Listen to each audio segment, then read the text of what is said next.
some things that are almost terrifying. I'm glad I live now. Looking at the tools that they used for things like cataracts, like Mrs. Patmore had in the show, and one of them looks alarmingly like a scoop that almost you would scoop the eyeball out. It was hard because there wasn't good anesthesia.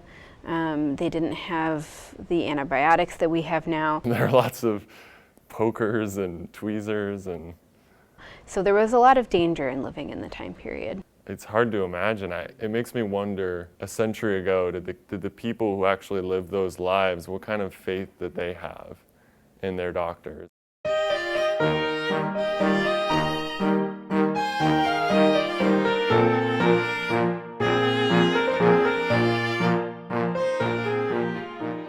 This exhibit came about when someone suggested the idea of combining medicine and Downton Abbey. So we spent the summer watching the seasons again and again. And we took a look at the show. We were fans of the show. Looking through the scripts, trying to see some of the more interesting medical episodes that happened and really try to find things that would work well from an academic historical standpoint. And discovered that no one had been doing any work around medicine in Downton Abbey and thought that our collections could support an exhibit in Downton Abbey. We focused especially on the medical events that happened around World War I, such as shell shock and amputations, civilian nursing, and when the great houses like Downton opened up to be civilian hospitals. We're also really interested in the changing role of medicine in this time period. We've had a lot of medical students come in, prospective medical students, as well as groups from local healthcare organizations. The vast majority of materials in the cases does belong to the Wangensteen. In addition to the books, the Wangensteen has a nice artifact collection, which you see represented in the exhibit as well.